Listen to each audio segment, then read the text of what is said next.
What is the end goal for BlackRock when it comes to Bitcoin? Why? Just wanted to take a second and say that I really appreciate whoever edited this video. In fact, if I looked at his original comment, he said, oh, British HODL's video was very long-winded, so I edited it down. Listen, I just want to point out to anyone in the community, I am not egotistically attached to my content. So if you think that editing it down or sharing it in certain places or cutting it up or whatever is going to be useful to get the message out there, please do that. You have my complete permission to take any of my Bitcoin content and do that. The one thing I do want to say is this person, whoever you are, I have no idea who created this video, who edited it, or anything like that. If this is you, and I'll put a link, I'll put a screenshot of your username, and you can prove that that Reddit account was your account and that you were the one who edited the video. If you can DM me on Twitter, I'm going to send you $100 of Bitcoin, because I think this is what the community needs. Anyway, back to the video. Please subscribe to my YouTube channel, because again, the faster you subscribe, the faster YouTube shares the videos to people. So if we can all get this Bitcoin message out there, however it is, the better it is. They would suddenly start putting all this effort into getting a Bitcoin ETF approved. Larry Fink talking about Bitcoin on CNBC. I wanted to cover the direction that I think BlackRock will take in this market and give you my prediction on how I think BlackRock and the institutions are going to dominate this industry. So for people who are sitting here thinking about whether you should get into Bitcoin, BlackRock is out here accumulating all the Bitcoin and planning to control the whole industry. You are not the same as BlackRock. BlackRock is very strategic, and they're very, very professional at acquiring assets. You know, when the ESG thing happened, there was one firm that owned a bunch of forest land that could sell carbon credits. BlackRock. Surprise, surprise. And you know, the other thing is the ESG overall, while it might be portrayed as a really good thing for the environment and everything else, it has not generated really too positive returns. It's below real inflation levels of returns. And so their investors are looking at them going, what the hell, my return has been so low. So what's the solution? Number one solution, which is what I think is happening right now, is figure out how to take the best performing asset known to mankind and make that quote unquote ESG friendly. And you can now put that asset into the bucket of ESG. Over the next decade, your ESG bucket now looks like it's giving you 20%, whereas before it's giving you 5% a year return. So now the idea of ESG pays off, Bitcoin pays off, everyone's happy, BlackRock looks good, etc., etc., etc. So that's what I think is going to happen in a very strategic way. So firstly, I think BlackRock already has acquired or is acquiring Bitcoin as we speak. They fundamentally understand that there is finality of supply here. They understand how important that is. If they didn't, they would not have bought forest lands to sell carbon credits. There's no value in the trees. There's no value in property if you can build an unlimited amount of property in an unrestricted way. The only very value of life is the fact that it's scarce. So BlackRock truly understands the scarcity argument. I know there's a bunch of people that out there, the $1,000 net worthers and the doom and gloom boomer gang, that believe BlackRock doesn't understand. You think that you, on Twitter, reading news once it's posted, retweeting other anonymous people's tweets, you think you know more about the hardest asset known to mankind than BlackRock. You are extremely arrogant.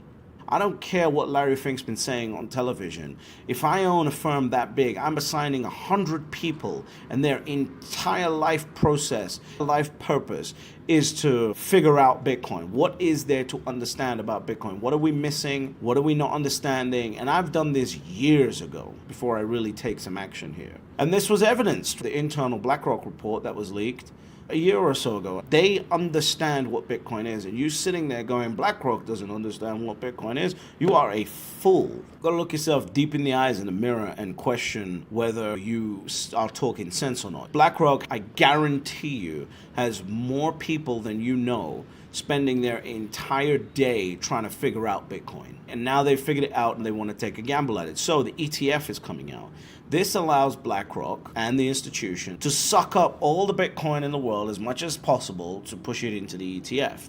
And there is major advantages of that, because if you can control the price appreciation of an asset, that's more than enough for most people. Because whether you want to admit it or not, most of the people that talk about America's so bad, the UK's so bad, Australia's so bad, Canada's so bad, are not doing anything about it. They're not going out there, they're not leaving the country because they've got a house, they've got family, they've got parents, they've got kids, they've got a wife, they've got a husband.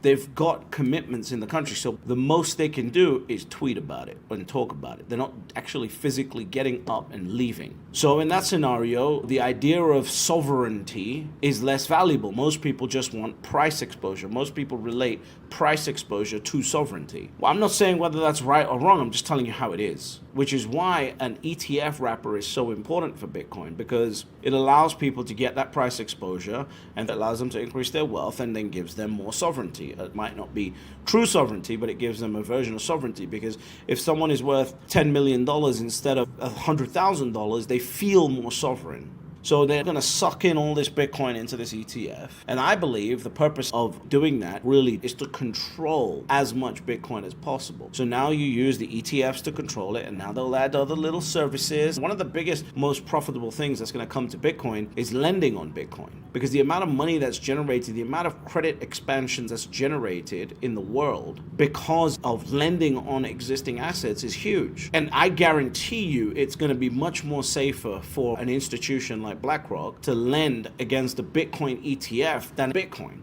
And Chamath actually did this. Chamath contributed his Bitcoin to GBTC, and he owns the shares of GBTC and he just holds on to them. That's what he did, because this makes sense for someone who is the new buyer of Bitcoin, because the new buyer of Bitcoin is much more sophisticated, much more sharper, and has access to resources and contacts that can allow them to generate liquidity on an asset that the market accepts at a much lower cost basis. For example, if the cost on borrowing against Bitcoin through Unchained Capital is 12% a year, it might only be 8% a year through an ETF wrapper. And that makes a big difference to someone who's playing with $400 million. You've got to start thinking in an expanded way. The game is changing. These people are different. They're going to be buying Bitcoin, waiting for it to go up, liquidating it through these services. And these are extremely, extremely important, because people need access to liquidity. And the banking system's going to love it, because if they borrow against Bitcoin and Bitcoin has this parabolic rise and everyone starts borrowing against it, what happens to the deposit? And this is what Peter Dunworth has been talking about. You want to create liquidity on top of Bitcoin, because that liquidity can be used to continuously circulate within the banking system. So the ETF to me is the best way to do that for the banking system, for BlackRock. So what do? They apply for an ETF once they figure out how to get it approved. And considering they've only ever had one denial of an ETF application in their entire history, so really they've got a 100% success rate. So they're going to get this ETF and they start sucking in all this Bitcoin. There will be people that convert their Bitcoin and put it into this product. Whether you want to judge them or not, I don't give a shit. Whether you are $1,000 net worther and you're going, oh no, but it's about your freedom. Someone who's worth $400 million understands the game much better than you do. And 400 million, there's going to be people with $1 billion of Bitcoin. They completely understand the game and all the financing options that are available much better than you do. This might sound rude and it might come across as offensive to some people watching this, but this is the truth. You have to be aware of this, because if you don't become aware of what these latest financial tools are going to be for you to actually take the Bitcoin that you have, generate liquidity on it so you can do other things without having to sell it, you are going to sell your Bitcoin to these people. They will happily give you $1 million per Bitcoin once they understand it, once it's out there. They will happily give you $1 million. Why? Because they truly understand the finality of the scarcity of the asset. They understand how important it is to acquire as much of an asset as possible to control the market. Why do you think BlackRock is buying up single-family homes? I read a statistic. Only 41% of single-family homes in the USA are owned by the people who actually live there. Think about that. This is already happening in the property market. It's about to happen in Bitcoin, and it's better in Bitcoin, because I don't need to send a team nowhere. Once I own the asset, it's on the blockchain, that is done. I infinitely reduce my costs of managing that particular asset. Instead of having a team of 2,000 people over the country making sure valuations are staying on point, etc., I've now got a team of 200 analyzing the market. So their first step is applying for that ETF. The next step is what you saw with KPMG. KPMG put out a report and they said Bitcoin is actually ESG friendly. You don't think, which is what I've been saying on Twitter, 6 to 9 months, a major publication is going to put out a piece on why Bitcoin is ESG friendly? If you don't think that's what's going to happen, you're a moron. Because if I control the media and I influence the media, what I want to do is I want to acquire as much of this asset as possible, convince my investors that they need to acquire as much of this asset as possible. So now I'm going to tell the biggest media organization in the world to do an article on why Bitcoin is ESG friendly, and I'll give them all the data to prove why it is. So now they turn around and say, okay, cool, Bitcoin is now ESG friendly. And now every single fund out there that thought about ESG because BlackRock pressured them into it says, we can tell people that we're being ESG friendly and make 80% CAGR a year. Fuck yes. Get into as much of that asset as possible. It's never going to be 100%, but it's going to be an allocation. And all this time we're talking about an asset that's completely finite. So what's the next step? Own the miners. BlackRock doesn't just come out and say, we'll take a little part of it. They want the whole thing. So they're now going to start increasing their stakes in the miners. And they're now going to start trying to control the miners and trying to get majority interest in all of these miners. So this is the game plan here. Once they control the miners, once they control the ESG narrative, Bitcoin will now become friendly for finance. So the next step might take 6 to 8 years onwards will be to figure out how to integrate Bitcoin in finance, because now we can use Bitcoin and actually help the environment when we do transactions, when we start doing foreign currency transactions. Whoa, cool, buy Strike. Great, Strike's now an ESG friendly company because now we're promoting the idea of we're saving the environment by using Bitcoin to do international transactions. Great. So now they start controlling financial services when it comes to Bitcoin. Oh, people want to borrow against their Bitcoin? Cool, we already got that happening. All you got to do is put your Bitcoin into the ETF and you can borrow against it. You take that borrowing and you put it into your bank account, and now the bank has generated liquidity to now lend against. So that starts working. And as the price of that asset goes up, you borrow more against it and you put more deposit into the bank. Now the bank can lend against that. So this whole thing is designed for BlackRock to own the future of the expansion of the US dollar empire. Now there's going to be some of you that go, oh my God, this is so bad. You can't control it because Bitcoin is money for everyone. You cannot control what they're going to do. The byproduct of this is that you'll have a multiple millions of dollars of price action, price discovery because of the scarcity of the asset. But Bitcoin is going to help the expansion of the US dollar. This is how it's going to work because this is how it always works when assets go up in value. Assets go up in value, people borrow against those assets, that borrowing gets dumped into the banking system expands. So that's why you have this rotating circle jerk until the whole thing falls apart. But in the medium term, I mean 25 to 30 years.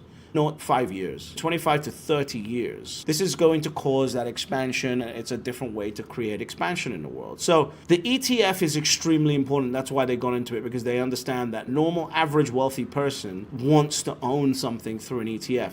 You don't have any accounting headaches. You don't have any headaches as far as chain analysis goes. You don't have any headaches as far as accounting goes. You don't have any of those headaches. Just buy the ETF, done. Everyone knows how to deal with an ETF. So this is what I think is the plan. They want to control the whole industry. And everything hems on asset control, controlling the main players in the industry, and ultimately financial services. Because the more financial services get adopted onto Bitcoin, the price discovery of Bitcoin goes up. So they will encourage you to borrow against your Bitcoin, right? It makes sense. They'll create the incentive for you to borrow through the financial system. But this is the agenda for BlackRock. And ultimately, the most beautiful thing about Bitcoin is they can't actually control the underlying Bitcoin. They can control however many Bitcoin get put into that ETF, but you will benefit from the price discovery of this asset even if you are a hodler holding Bitcoin as a bearer instrument, which is what it's designed to be. You will benefit from the price discovery of it as people use it to control the financial industry. There's a lot of depth to the game plan that BlackRock has. Hopefully this gives you an idea of the steps that I've laid out. So you're going to get the ETF first, ESG friendly next, controlling more of the infrastructure, and then you're going to get the idea of financial services, etc., etc., etc. And bear in mind, paying millions of dollars for a Bitcoin is nothing to these people. You have to hold on to your Bitcoin as hard as you possibly can. Protect your Bitcoin at all costs. Stop spending your Bitcoin for pieces of fucking art. This is the most important asset humanity has ever discovered, and you want to spend it right now while BlackRock is getting into this whole thing? It's insane what people are doing. Hold on to your Bitcoin as hard as you can. That should be the mantra for you. And remember, there's only 3 rules to Bitcoin. Step number 1, you buy Bitcoin. Step number 2, you shut the fuck up. And step number 3, you get fabulously wealthy. So listen, again, thank you to whoever edited that video. I really appreciate it, and the community just continues to grow, and that's how I believe we've got to grow this community, by taking this content, sharing it. Again, I'm not creating this content for me.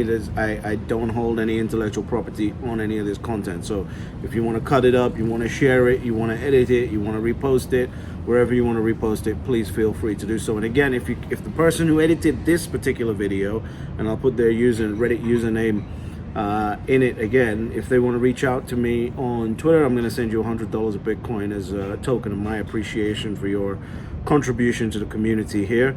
Again, please do subscribe, because again, the faster you subscribe, the faster people subscribe, the faster YouTube shares the content. And that's my goal here, is to get the message of Bitcoin out to the right people that need to hear it. Again, thank you very much. I hope you enjoyed the video. Please share it and please subscribe.